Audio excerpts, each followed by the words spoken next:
Hello everyone, welcome back on Spark our study. So ये आज की जो क्लास है वो क्लास नंबर 7 है, सेकंड चैप्टर की। फर्स्ट चैप्टर तो हमारा खत्म हो चुका और कहीं ना कहीं अब जो सेकंड चैप्टर अभी ऑलमोस्ट ऑलमोस्ट फिनिश होने वाला है। बिल्कुल नहीं होने वाला है, ये चैप्टर काफ़ी लंबी है और ये काफ़ी लंबी क्लासेस तक जाएगा। देखो, क्लासेस ज़्यादा से ज़्यादा उससे कोई फ़र्क नहीं पड़ता, लेकिन टॉपिक कोई भी स्किप नहीं होना चाहिए। तो आज की क्लास जो है वो इंग्लिश मीडियम की है। यदि आप हिंदी मीडियम के हैं तो प्लेलिस्ट बनी हुई है फिजिक्स की, मैथ्स की, बायोलॉजी की, केमिस्ट्री की। वहाँ से आप हिंदी और इंग्लिश मीडियम के वीडियोस भी अलग अलग हैं, तो आप इजीली वहाँ से देख सकते हैं। और अगर कुछ डाउट आता है तो you can comment in the comment section. Video अच्छा लग रहा है तो डेफिनेटली उसको भी आपको कमेंट करना है। तो स्टार्ट करते हैं, ठीक है। नोट्स डेफिनेटली बनाना है, होमवर्क जो दे रहे हैं वो भी करना ही है। तो टॉपिक है इलेक्ट्रोमैग्नेटिक वेव थ्योरी। क्या है ये वेव थ्योरी? हम इसको प्रीवियस क्लास में देख चुके हैं। अगर नहीं देखा है तो प्लेलिस्ट में जाके उसको देख लीजिएगा, क्योंकि आज की क्लास में हम इसकी कुछ लिमिटेशंस को पढ़ने वाले हैं। कहाँ कहाँ पर ये वेव थ्योरी सक्सेसफुल नहीं हो पाई है, ठीक है। सारी हमने इसके अंदर क्या क्या देखा था, जिससे जो वेव थ्योरी, देखो स्पेशल तो क्या है कि ये स्पेशल रेफरेंस किसके लिए बता रही है? ब्लैक बॉडी रेडिएशन के लिए। Black body radiation that means क्या? सपोज दैट है कि ब्लैक कलर की बॉल है, कोई मेटल की बॉल भी हो सकती है, उस पर आप बहुत सारी लाइट डालो, ठीक है। तो जितनी भी इंसिडेंट लाइट रहेगी वो सारी लाइट को धीरे धीरे ऑब्जॉर्व करिए। आफ्टर सम टाइम उसको हम एक डार्क रूम में प्लेस कर रहे हैं, रख दो, तो वो बॉल जो है, वो जो गोला है वो हमें शाइन करता हुआ दिखाई देगा। दैट मीन्स उसने जितनी एनर्जी को ऑब्जॉर्व करा है वो उसको एमिट कर रहा है ना, एमिट कर रहा है। इसी को क्या बोला जाता है? इसी को बोला जाता है ब्लैक बॉडी रेडिएशंस, ठीक है। तो हम इसके अंदर पढ़ेंगे इलेक्ट्रोमैग्नेटिक वेव थ्योरी के कुछ, क्या पढ़ने वाले हैं, कुछ लिमिटेशंस पढ़ेंगे। किस किस के साथ? ब्लैक बॉडी रेडिएशंस और फोटो इलेक्ट्रिक इफेक्ट के साथ साथ। तो जो इलेक्ट्रोमैग्नेटिक वेव थ्योरी होती है वो हमने पढ़ा था कि लाइट की कुछ प्रॉपर्टीज को तो उसने इजिली सक्सेसफुली एक्सप्लेन कर दिया, लेकिन जैसे कि क्या हो रहा है, उसका इंटरफ्रेंस हो रहा है, डिफ्रैक्शन हो रहा है, जैसे मान लो लाइट फैल रही है, स्कैटरिंग्स हो रही है, इन चीजों को वो एक्सप्लेन नहीं कर पाई। तो प्रीवियस हमने क्या पढ़ा था? हमने ये पढ़ा था कि जो वेव थ्योरी है ना, लाइट के कुछ पार्टिकल्स के बारे में पढ़ा था कि ये किसकी तरह बिहेव करता है, ये वेव की तरह बिहेवियर करता है, एज वेल एज ये पार्टिकल की तरह भी बिहेवियर करता है। किसकी तरह बिहेवियर करता है? पार्टिकल की तरह भी बिहेवियर करता है। तो ये ड्यूअल नेचर कहलाता है। क्या बोलते हैं इसको? Dual nature of light. This property is known as dual nature of light बोलते हैं, क्योंकि दोनों की ही तरह कहीं ना कहीं ये बिहेवियर करता है। फिर इनके जो ग्रुप्स रहेंगे, जो बंडल्स ऑफ द लाइट रहेंगे, उन ग्रुप्स को हम बोलते हैं फोटोन। क्या बोलते हैं? फोटोन। क्या बोलेंगे? फोटोन। फोटोन से पहले के जो बंडल्स रहेंगे उनको बोला जाएगा क्वांटा, और बहुत सारे क्वांटा को बोला जाता है फोटोन। तो ये सारी चीजों को हम फर्दर अभी डिस्कस करने वाले हैं। तो क्या क्या है लिमिटेशंस, पॉइंट्स वाइज देखेंगे। The phenomena of black body radiations, इसको नहीं कर पाई, इसकी प्रोसेस कैसे चल रही थी उसको वेव थ्योरी एक्सप्लेन नहीं कर पाई। फोटो इलेक्ट्रिक इफेक्ट को भी एक्सप्लेन नहीं कर पाई। इसके अलावा जो सॉलिड सब्सटेंस होते हैं उनकी अलग अलग हीट कैपेसिटी होती है, तो उसमें वेरिएशंस हो रहा है, उस हीट कैपेसिटी के वेरिएशंस को भी एक्सप्लेन नहीं करा।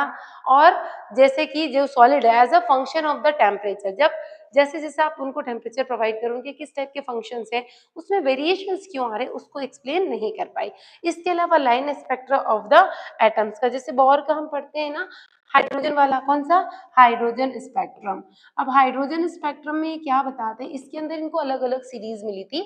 जब ऐसे कुछ स्टेप्स का स्पेक्ट्रम भी हम पढ़ेंगे अलग अलग लेवल तक, ऐसे ऐसे बना भी हुआ है हमारी बुक में, एनसीईआरटी के अंदर भी लाइमन, बाउमन, पास्चन सीरीज, अलग अलग सीरीज बनी हुई है। तो ये थ्योरी इनको एक्सप्लेन करने में फेलियर हो गए हाइड्रोजन के। अब एक एक पॉइंट्स को देखते हैं, जो जो पॉइंट्स अभी हमने लिखे हैं कि ब्लैक बॉडी रेडिएशंस होता क्या है।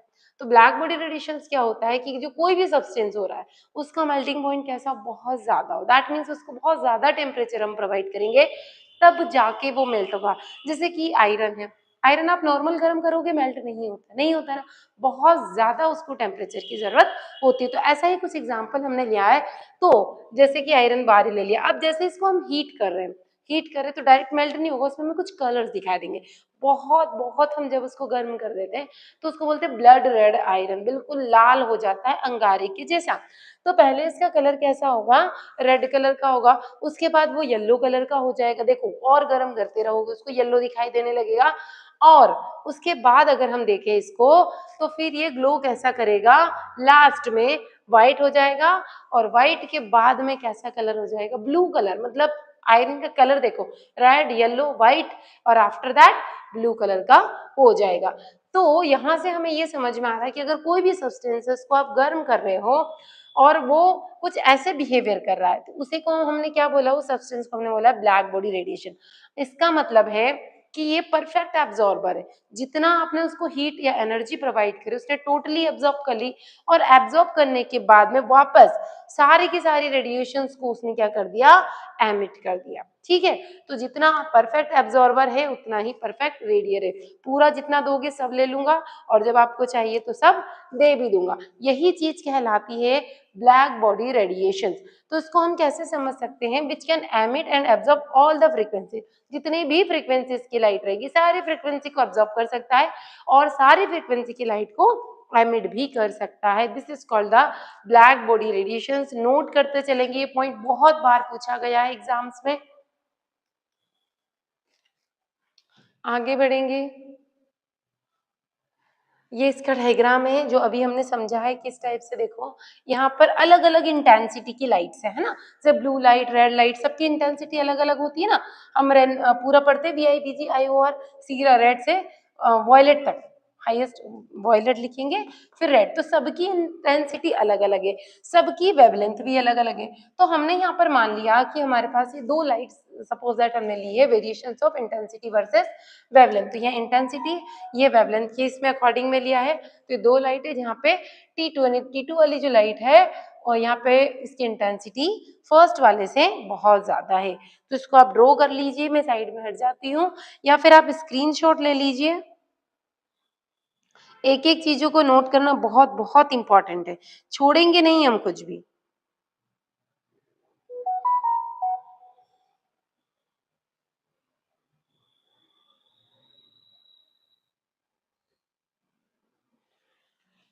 चलिए नोट कर लिया, और जो चीजें समझ में नहीं आई you can definitely ask in the comment section. Second point था फोटो इलेक्ट्रिक इफेक्ट। तो जब भी कोई रेडिएशन है ना, उसकी फ्रीक्वेंसी क्या है, बहुत ज्यादा है। कितने से, हमने यहाँ पे कुछ अलग अलग फ्रीक्वेंसी ली है, तो एक ज्यादा फ्रीक्वेंसी ले ली, then a certain minimum frequency, मतलब एक सबसे कम फ्रीक्वेंसी।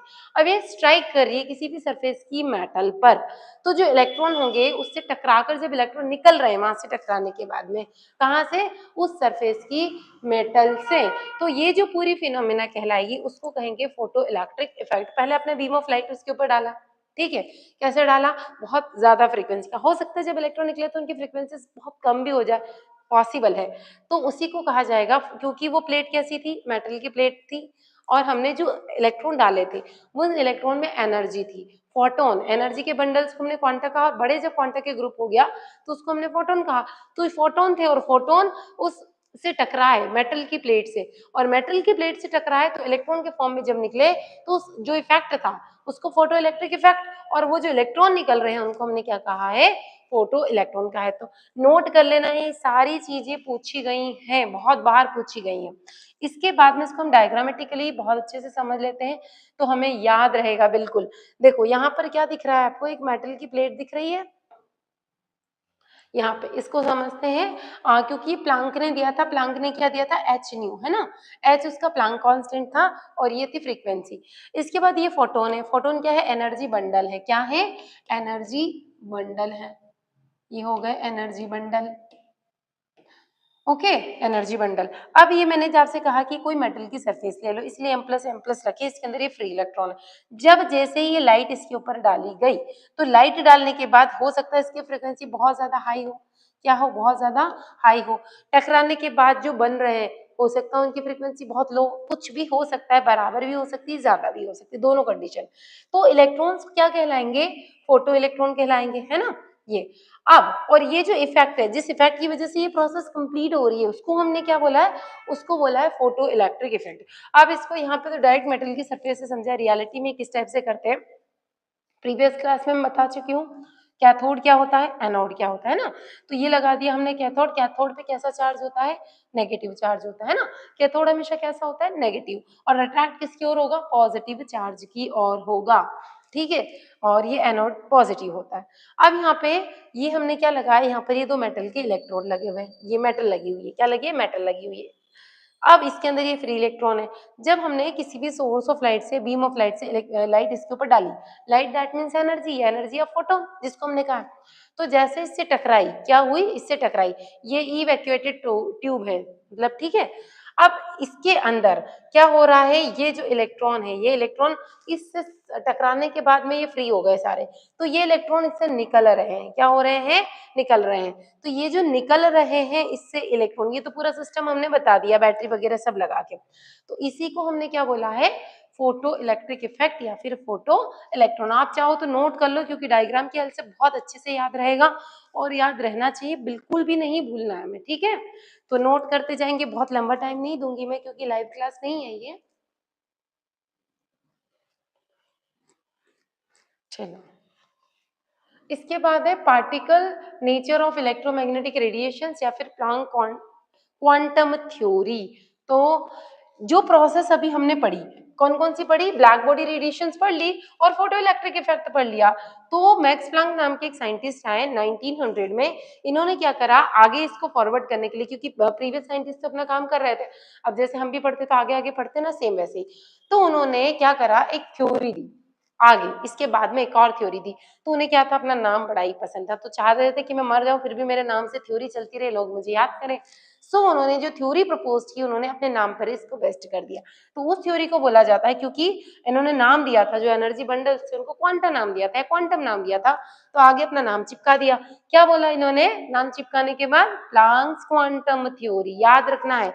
अब ये जो थ्योरी थी, ये बाद में और एक्सटेंड करी, किसने करी, आइंस्टाइन ने एक्सटेंड करी। 5 साल बाद इनको और लगा कि नहीं नहीं, आपकी थ्योरी में कुछ तो कमी थी, उसको दूर करने के लिए, तो जो प्लांक थे, इन्होंने क्या बोला, energy that means E is equals to, इन्होंने बताया एच न्यू। जबकि जो आइंस्टाइन आए, इन्होंने क्या बताया, E is equals to M C square, है ना। बाद में इन दोनों को कंबाइन करके एक और कांस्टेंट आता है, जो कि आप लोग फिजिक्स में पढ़ते हो, क्लास 12 के टॉपिक फिजिक्स में है वो।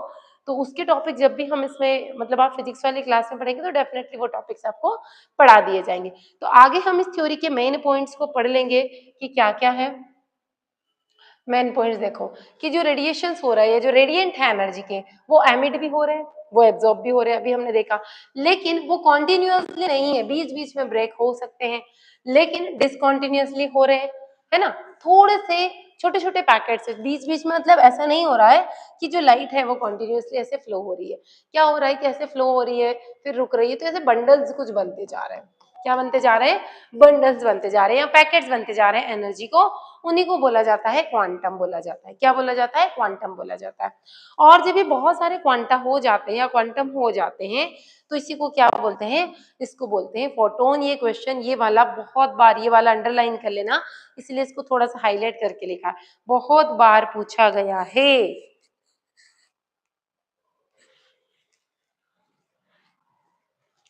आगे बढ़ेंगे कि जो एनर्जी हो रही है ना, एनर्जी हर एक क्वांटम की वो डायरेक्टली प्रोपोर्शनल है, किसके, उसकी फ्रीक्वेंसी, उसी पार्टिकल की, उसी एनर्जी की फ्रीक्वेंसी के डायरेक्टली प्रोपोर्शनल है। तो ये जो एनर्जी है, वही सेम पार्टिकल की एनर्जी जितनी है ना, उतनी ही उसकी फ्रीक्वेंसी। अगर एनर्जी बढ़ती जाएगी तो फ्रीक्वेंसी भी उसी के साथ साथ बढ़ती जाएगी। मतलब आप इसको बढ़ा दो तो ये बढ़ेगा, इसको बढ़ा दो तो ये बढ़ेगा, या एक को कम करोगे तो दूसरा उसी के अकॉर्डिंग बिहेवियर करेगा, एक कम सॉरी, दूसरा भी कम हो जाएगा। तब यहाँ पर इन्होंने यही देखा, तो डायरेक्टली प्रोपोर्शनल का सिंबल हटाया और क्या लगाया, इक्वल टू लगाया, और कांस्टेंट कौन से लगाया, जैसे हर जगह हम के लगाते हैं ना, के नहीं लगाया, क्या लगा दिया, एच लगा दिया। तो एच क्या है, प्रोपोर्शनली कांस्टेंट है, जिसको प्लांक कांस्टेंट बोलते हैं। लेकिन जब न्यूमेरिकल्स आएंगे तो बहुत सारे क्वेश्चंस में वैल्यू गिवन नहीं होती, तो आपको वैल्यू अर्ग में भी याद रखनी है और जूल सेकंड में भी याद रखनी है। क्यों, क्योंकि जो आंसर हमें गिवन होगा वो हमें नहीं पता कि उसने अर्ग में दिया है या जूल में दिया है। तो अगर आप कन्वर्जन वहां पे बेटर कर सकते हो तो फिर आप एक ही वैल्यू याद कर लो। तो इसकी वैल्यू कितनी होती है, 6.626 एकेडमिक्स में भी आए हुए हैं, आजकल आने लगे हैं, और कॉम्पिटिटिव में भी पूछते ही है इसको, तो इंटू 10⁻⁻27 अर्ग हो जाएगी, अर्ग सेकेंड। या फिर देखो बस यहाँ पर बाकी ये वैल्यू तो सिमिलर है, बस इसमें चेंजेस है। 6.626 इंटू 10⁻⁻34 जूल सेकेंड। इसके बाद देखेंगे the total amount of energy emitted और absorb by a body will be some whole number quanta, यानी जितनी भी एनर्जी उसने एब्जॉर्ब करी है पार्टिकल ने या फिर एमिट कर रहा है वो कोई ना कोई होल नंबर होगा, 1 2 3 4 5 मतलब सो ऑन ऐसे ही चलता जाने वाला है। तो हम क्या कर रहे हैं कि ये जो फॉर्मूला हमने लिखा था E is equals to H nu, इसके आगे उस नंबर को लिख रहे हैं, 1 हो गया 2 हो गया, जो भी इसकी वैल्यू होगी जितना भी नंबर होगा, तो वही चीज यहाँ लिखा है। और n क्या है, n कोई भी इंटीजर नंबर हो सकता है।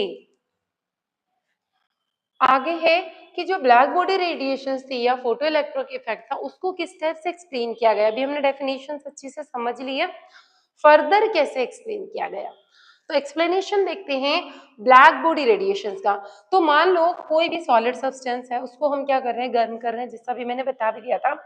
तो जो एटम है उस सब्सटेंस के, जिस भी सब्सटेंस को कर रहे हो, जैसे आयरन की बॉल बनी हुई थी, अब गर्म कर रहे हैं तो उस आयरन की बॉल के जो एटम होंगे वो उसके अंदर क्या करने लगेंगे, वो substance are set into the oscillations, उसके अंदर ऑसिलेशंस करने लगेंगे ऐसे ऐसे, जैसे पेंडुलम को थ्रेड से टाई कर दो, फ्री ऑफ मूव करता मेरा पेन गिर जाएगा अगर मैं आपको ऐसे बताऊंगी तो फिर मेरा नुकसान हो जाएगा, है ना। इस टाइप से फ्रीली मूव करता ये वो हमारी क्लॉक के अंदर होता है ना, वो एक ऐसे ऐसे ऐसे घूमता है, सेम वैसे ही ऑसिलेशंस करेगा और उसके बाद में क्या हो जाएंगे, रेडिएशंस को एमिट करने लगेंगे, उसकी कुछ ना कुछ फ्रीक्वेंसी होगी अलग अलग। तो जब भी आप उसको कंटिन्यू हीट कर रहे हो और ज्यादा हीट करते जा रहे हो, कंटिन्यू करते जा रहे हो, तो फिर कंटिन्यू करोगे तो उसमें से ज्यादा इलेक्ट्रॉन ज्यादा एनर्जी एमिट होगी और जितनी उसने एब्जॉर्ब करी होगी तब तक एमिट होगी जब तक वो पूरी कंप्लीट एमिट नहीं कर सकता, मतलब एमिट नहीं कर देता, जब तक कंटिन्यूअसली एमिट करते ही रहेगा जब तक खत्म नहीं हो जाएगा। किस फॉर्म में करेगा, एटम्स के फॉर्म में करेगा। तो जो एमिट हो रही है रेडिएशंस वो कैसी रहेगी, बहुत ज्यादा हायर फ्रीक्वेंसी उसकी हो जाएगी, मतलब ज्यादा फ्रीक्वेंसी में, जितना ज्यादा टेम्परेचर प्रोवाइड उतनी ज्यादा उसकी फ्रीक्वेंसी भी बढ़ती जाएगी, है ना, उतनी ज्यादा फ्रीक्वेंसी से वो उस एनर्जी को जितनी एब्जॉर्ब करी थी उसको एमिट करता ही जाएगा।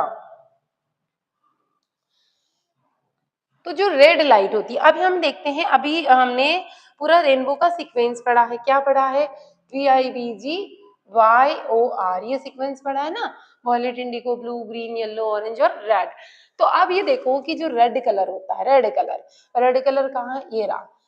अब मुझे होमवर्क ये बताना कि जो रेनबो बनता है ऐसा, तो उसके सबसे आउटर में रेड होता है या फिर वॉयलेट होता है, और इनर साइड में भी रेड होता है या वॉयलेट होता है। बचपन से पढ़ते आ रहे हैं तो होमवर्क जरूर कंप्लीट करना है सभी को, ठीक है। तो जो रेड लाइट होती है बेटा उसकी फ्रीक्वेंसी बहुत कम होती है, तो फिर ज्यादा क्या होता है, हम तो खतरे का निशान रेड अलर्ट रेड से बताते हैं ना, खतरे का डेंजरस सिग्नल को रेड से क्यों बताते हैं, बिकॉज इसकी जो वेवलेंथ होती है वो वेवलेंथ ज्यादा होती है, क्या होती है, वेवलेंथ बहुत ज्यादा, बट जो फ्रीक्वेंसी होती है वो फ्रीक्वेंसी बहुत कम होती है। सो डोंट कंफ्यूज इसमें कि भाई रेड की क्या ज्यादा होती है, ठीक है, वेवलेंथ ज्यादा है फ्रीक्वेंसी कम है।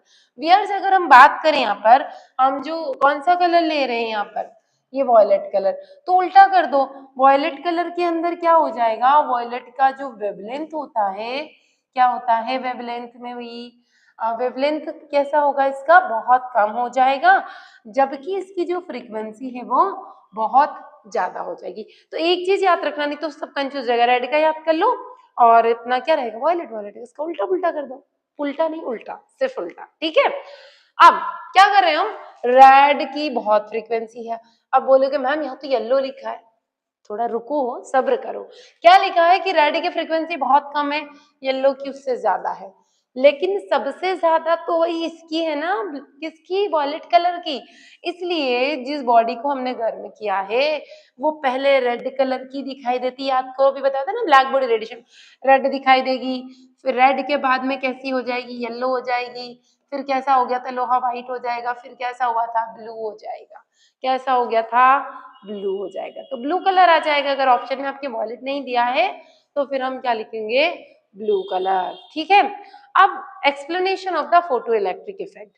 तो आइंस्टाइन के देखते हैं। आइंस्टाइन, इससे पहले प्लैंक ने 1900 में दिया था। आइंस्टाइन ने 1905 1905 में इन्होंने एक एक्सप्लेनेशन दिया अलग अलग पॉइंट्स के लिए। कौन से अलग अलग पॉइंट्स का यूज किया इन्होंने, फोटो इलेक्ट्रिक इफेक्ट के लिए। जो प्लैंक की जो क्वांटम थ्योरी थी उसी को इफेक्ट करके, उसी को यूज करके आगे का एक्सप्लेनेशन दिया।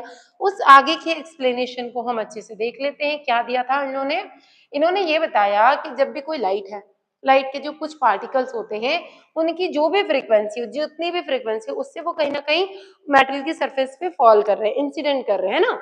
कौन से, लाइट। यानी आपने लाइट ली, मेटल के ऊपर ऐसे डाली, तो लाइट किससे बनी है, पार्टिकल से मिलकर बनी, और वो पार्टिकल्स कहाँ जा रहे हैं, मेटल की सरफेस पे जा रहे हैं। तो जो फोटोन होंगे, वो फोटोन उसकी जो पूरी टोटल एंटायर एनर्जी है ना, वो क्या करेंगे, gives entire energy to the electron of the metal atom. यानी मेटल के एटम को फोटोन अपनी पूरी एनर्जी दे देते हैं। उससे स्ट्राइक हो रही ना उसकी, तो पूरी एनर्जी वहां पर ट्रांसफर हो जाती है। If the frequency of the incident raise, मतलब इंसिडेंट लाइट जो है उनकी फ्रीक्वेंसी हमने मान ली है वो ज्यादा है, तो यहाँ पर देखो कि जो थ्रेशोल्ड फ्रीक्वेंसी, अब थ्रेशोल्ड क्या होती है, इसके अलावा एक एनर्जी और हम पढ़ेंगे, फ्रीक्वेंसी और ऐसे ही एनर्जी के फॉर्म में भी होती है थ्रेशोल्ड। तो क्या होगी ये, एक और होती है बेटा एक्टिवेशन। क्या होती है, एक्टिवेशन। एक्टिवेशन मतलब है, ये ऐसा पड़ा हुआ है बेचारा, अब इसको एक्टिवेट करने के लिए जितनी मिनिमम एनर्जी की रिक्वायरमेंट हो गई ना, एक्टिवेशन, बस एक्टिवेशन हो गई, एक्टिवेशन। ठीक है, उस एक्टिवेशन एनर्जी को इस फॉर्म में लाने के लिए जो एनर्जी इसने होल्ड करके रखी थी वो क्या है, थ्रेशोल्ड है। तो जब फ्रीक्वेंसी के फॉर्म में रहेगी तो थ्रेशोल्ड फ्रीक्वेंसी हो जाएगी। तो कोई लाइट मैंने इसके ऊपर डाली, ऐसे डाल दी, सोर्स टॉर्च जला के, ठीक है, तो उसकी थ्रेशोल्ड फ्रीक्वेंसी तो बहुत कम रहेगी, और ये वाली जो लाइट थी इसकी फ्रीक्वेंसी बहुत ज्यादा है। तो हमने कैसे निकाला कि जो एक्सेस एनर्जी है उसको कैसे निकालेंगे, एच वी, क्योंकि ये ज्यादा थी, ये बड़ी थी, और इसकी वैल्यू कम है, तो इसको माइनस कर दो, तो जो एक्सेस अमाउंट है वो निकल के आ जाएगा। तो उसको हमने क्या बोला है, वो इलेक्ट्रॉन के फॉर्म में रहेगी, तो उसको हम डिनोट कर रहे हैं काइनेटिक एनर्जी। मूवमेंट करने के लिए, एक्टिवेट करने के लिए, भाई ये यहाँ से चुपचाप पड़ा था, वैसे मूवमेंट करता जा रहा था, इस मूवमेंट के लिए जहां पर भी मूवमेंट होगा ना, वहां पर कौन सी एनर्जी होगी, काइनेटिक एनर्जी। काइनेटिक एनर्जी का फॉर्मूला क्या होता है, हाफ एम वी स्क्वायर। अब कहीं कहीं पर आप देखोगे हाफ 1/2 एम वी वन का स्क्वायर, एम वी टू का स्क्वायर, तो ये क्या है, तो वहां पे हो सकता है दो एनर्जी हो, तो पहली एनर्जी V1, दूसरी V2। कहीं कहीं पे अलग अलग बुक्स में आपको और क्या देखने को मिलेगा, एम यू दे देंगे, यू का स्क्वायर, फिर एम वी, तो यू क्या है, तो जैसे हमने V1 लिया था ना, V1, V1 की जगह उसने U ले लिया है, और V2 की जगह V ले लिया। तो ये फॉर्मूले से नोट कर लेना, काइनेटिक एनर्जी, पोटेंशियल एनर्जी, ये सारी टर्म्स हम फिजिक्स के अंदर भी पढ़ते हैं, ऐसा नहीं है कि नहीं पढ़ते हैं। काइनेटिक एनर्जी का ये रहा formula, half M V square. ये किसके बराबर है, जो प्लांक कांस्टेंट दिया था, है ना, यहाँ पर इन दोनों की वैल्यू के बराबर। इसको यहाँ पे माइनस कर लेना, ये माइनस है, क्या है, माइनस, क्योंकि डिफरेंस निकाला ना हमने इसीलिए। अब और किसके बराबर हो सकती है, तो ये फॉर्मूला हमने पूरा यहाँ पर लिख दिया है। ठीक है, इसको यही रहने दिया, इसको इधर ले जाके प्लस कर दिया, तो इस वैल्यू के बराबर ये निकल के आ गई। तो इसी को बोला जाता है आइंस्टाइन फोटो इलेक्ट्रिक इक्वेशन। इस इक्वेशन को बहुत अच्छे से नोट कर लेना। तो ये देखो, greater is the frequency of the incident light, जितनी ज्यादा फ्रीक्वेंसी इंसिडेंट लाइट की होगी उतनी ही ज्यादा काइनेटिक एनर्जी एमिट होगी इलेक्ट्रॉन से। इलेक्ट्रॉन अब चुपचाप तो पड़ा नहीं, मेटल से टकराया, टकराने के बाद अभी पढ़ा था ना, टकराने के बाद निकला फोटो इलेक्ट्रॉन, तो टकराने के बाद उसमें तो मूवमेंट हो रहा ना, चुपचाप अगर सो गया है, पड़ा है वहीं, तो पोटेंशियल एनर्जी, लेकिन मूवमेंट हो रही है, दैट मीन्स क्या है, अगर मूवमेंट हो रही है तो मूवमेंट हो रही है तो काइनेटिक एनर्जी। तो फोटो इलेक्ट्रिक इक्वेशन जो आइंस्टाइन ने मेजरमेंट किया, उन्होंने क्या निकाला, जितनी ज्यादा फ्रीक्वेंसी उतनी ही ज्यादा इलेक्ट्रॉन की एमिट होने वाली काइनेटिक एनर्जी, उतनी ही ज्यादा उसकी वैल्यू आ जाएगी। सो increasing the intensity of the light, अगर लाइट की इंटेंसिटी मतलब तीव्रता, जो शाइनिंग अपीयरेंस है बहुत ज्यादा, उसको अगर आप बढ़ा देते हो तो जो उसी फ्रीक्वेंसी पे, जो फ्रीक्वेंसी हमने पहले ली थी, हम बस सिर्फ इंटेंसिटी को इंक्रीज कर रहे हैं, बाकी को नहीं। तो यहाँ पर ये देखेंगे इसके साथ साथ क्या इंक्रीज हो जाएगा, नंबर ऑफ फोटॉन्स भी बढ़ जाएंगे। अगर आप इंटेंसिटी बढ़ाओगे तो फोटॉन्स के नंबर भी इंक्रीज हो जाएंगे, लेकिन फ्रीक्वेंसी स्टेबल है। लेकिन यहाँ पर does not increase the energy of photon. Number तो बढ़ गए फोटॉन्स के, लेकिन एनर्जी नहीं बढ़ेगी। अगर आपने सेम फ्रीक्वेंसी पर इंटेंसिटी को इंक्रीज किया तो नंबर इंक्रीज हो जाएंगे, बट जो उसकी एनर्जी है वो इंक्रीज नहीं होगी। तो जब भी इंटेंसिटी को आप इंक्रीज कर रहे हो किसी भी लाइट को, तो ज्यादा से ज्यादा इलेक्ट्रॉन इजेक्ट होंगे, लेकिन जो एनर्जी होगी इलेक्ट्रॉन की वो कभी भी चेंज नहीं होने वाली है, वो रिमेन कांस्टेंट ही रहने वाली है, उसमें कोई भी चेंजेस हमें देखने को नहीं मिलेगा। कुछ की पॉइंट्स हमने इंक्लूड किए हैं जो आपको बाद में फाइनल रिविजन्स में बहुत ज्यादा हेल्प करेंगे, जैसे कि जो एनर्जी एक्वायर्ड की है किसी भी इलेक्ट्रॉन ने, है ना, ड्यूरिंग द एक्सीलरेशन, एक्सीलरेटेड जब हो रहा है, मूवमेंट जब हो रहा है, तो उसके अंदर जो पोटेंशियल डिफरेंट आ रहा है वो कितना आ रहा है, 1 वोल्ट आ रहा है ना, उसी को हम बोलते हैं 1 इलेक्ट्रॉन वोल्ट, और इससे डिनोट किया जाता है 1 ईवी से। EV that means electron volt. इस 1 ईवी की वैल्यू होती है इक्वल्स टू क्या होता है, चार्ज ऑन इलेक्ट्रॉन, कितना होगा, इनटू 1 वोल्ट। अब ये हमने जब इलेक्ट्रॉन, प्रोटॉन, न्यूट्रॉन्स की वैल्यू फाइंड आउट की थी, तब हमने निकाल लिया था, कितनी वैल्यू थी, 1.6 इंटू 10 टू द पावर -19। ठीक है, उसको हमने जूल में भी कन्वर्ट कर दिया है। तो ये तो वैल्यू हमने किसकी ली है, ये वैल्यू हमने ली है इलेक्ट्रॉन वोल्ट की। किसकी ली है, इलेक्ट्रॉन वोल्ट्स की। तो आज हमने क्या क्या देखा, आइंस्टाइन का देख लिया, इसके साथ प्लैंक का देख लिया, दोनों ने मिला के कैसे black body radiation, photo electric effect के बारे में एक्सप्लेनेशन दिया इन चीजों को। तो इसके आगे का जो फर्दर टॉपिक है हम नेक्स्ट क्लास में करेंगे, साथ ही जो न्यूमेरिकल्स है वो भी हम पार्ट 2 वाली क्लास में करेंगे। तो मैं एक एक टॉपिक को लेने की कोशिश कर रही हूँ, भले हमारी क्लासेस ज्यादा हो जाए। देखो इतना सारा वन शॉट में पॉसिबल नहीं। कुछ लोग, मुझे ये समझ में नहीं आता कि 40 मिनट में कैसे कंप्लीट कर देंगे पूरे चैप्टर को, तो ये नहीं हो सकता। कर मैं भी सकती हूँ, लेकिन फिर वही है कि हम सिर्फ ऊपर ऊपर के जो की पॉइंट्स हैं, मेन मेन पॉइंट्स है वो पढ़ लेंगे, इतना डीप नहीं पढ़ा पाएंगे। 40 मिनट्स में कैसे पढ़ा देंगे, इतने में 2 क्लास भी नहीं होती। आप देख लो कुछ कुछ वीडियोस मेरे 1 घंटे से ज्यादा के, फिर भी क्लास खत्म नहीं हो रही है।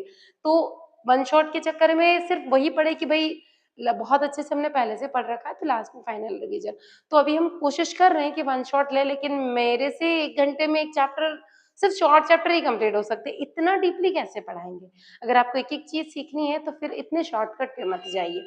बाकी आप बता दीजिएगा, ऐसा रहेगा तो हम डेफिनेटली रिवीजन के लिए वन शॉट लेंगे, लेकिन वो क्लास भी फिर 1 घंटे से ज्यादा ही जाएगी, 2 ढाई घंटे की जाएगी। तो रिकॉर्डिंग में वो पॉसिबल नहीं हो पाता, आपको भी पता है चीजें नहीं हो पाती इतनी लंबी लंबी। फिर भी अगर आती है आपके कमेंट तो हम कोशिश करेंगे।